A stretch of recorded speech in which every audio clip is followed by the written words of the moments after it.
When it comes to experimentation, it's limitless what you can do with the rotate and reflect tools.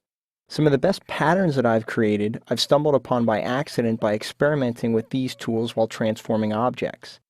In addition, basic transformations are really easy using these two tools. Hopefully you'll find them as useful as I do.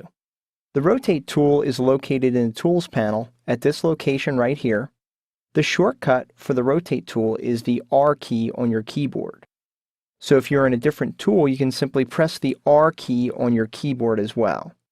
The reflect tool, which we're going to use first, is the O key on your keyboard. So once again, regardless of what tool you have selected, you can press the O key and it will activate the reflect tool. I've got two shapes on my artboard here that we're going to be reflecting. And what the reflect tool does is it allows you to pivot an object on the X or Y axis. To start, I'm going to zoom in on this bottom graphic here. And objects that are symmetrical can be done very easily by using this reflect tool because all I have to do is draw half of the shape. So in this case, I've got a t-shirt that I've drawn, but I've only drawn half of it because it's going to be very difficult for me to get them both to look exactly the same. So by drawing half of this object, the reflect tool can do the rest of the work for me.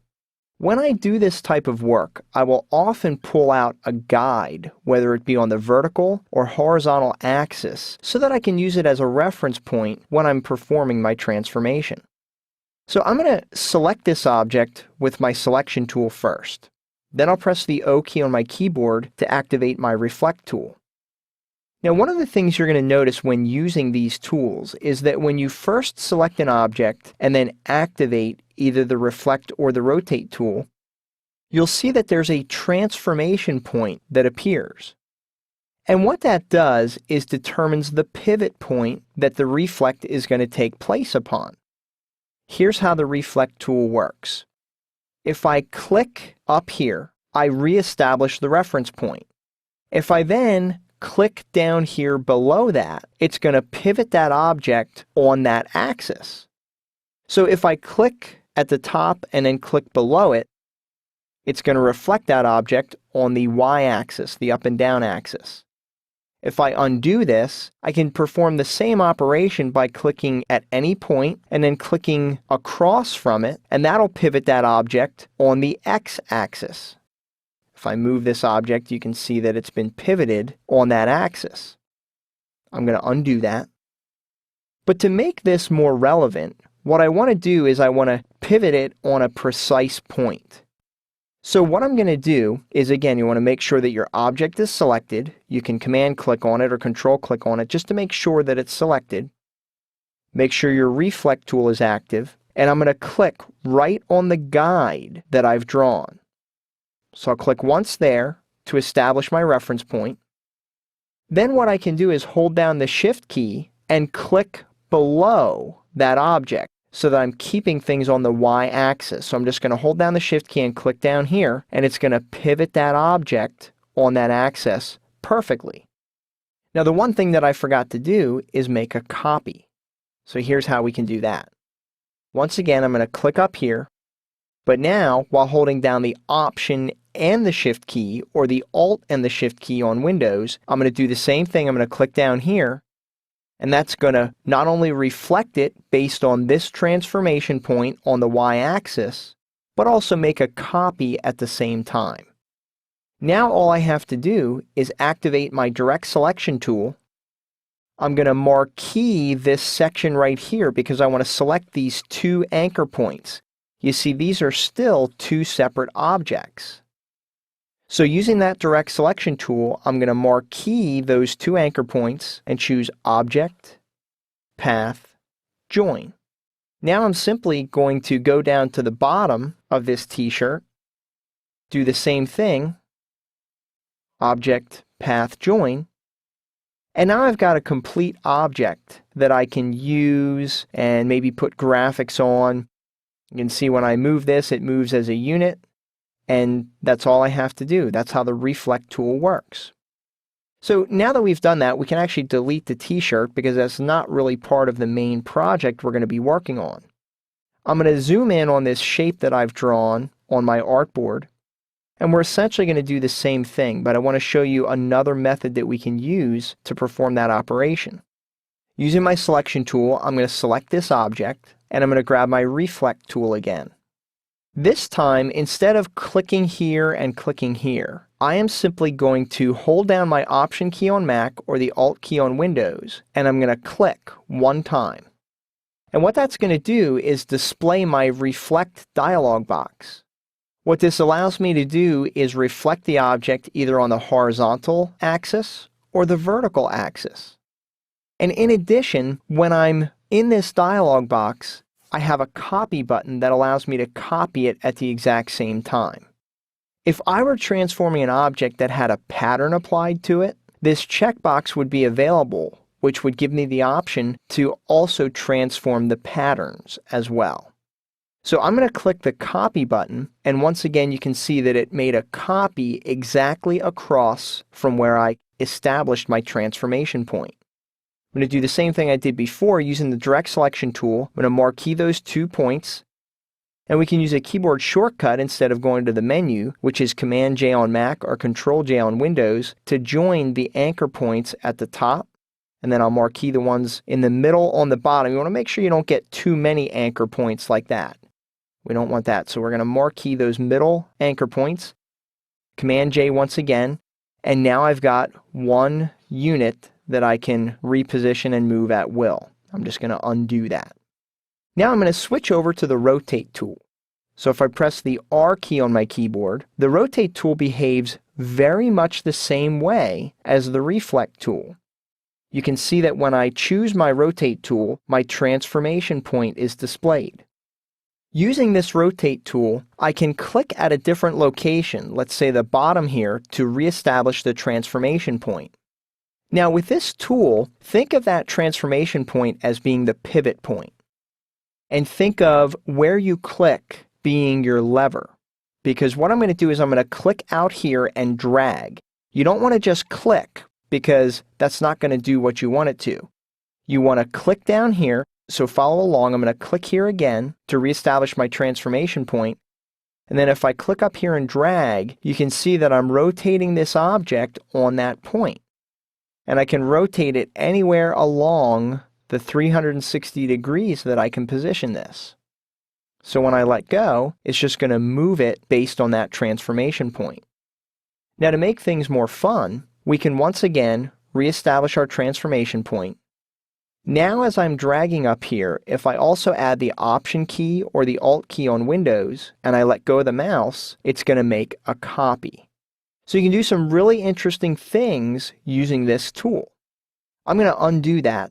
I'm going to show you one more way that we can transform this object using the rotate tool. I'm going to hold down my Option key on Mac, Alt key on Windows, and I'm going to click right where these two guides intersect.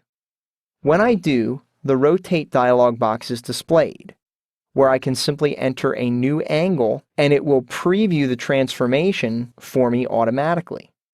Now I like to let Illustrator do as much work for me as possible. So I know for a fact that I want 8 of these objects pivoted on this transformation point.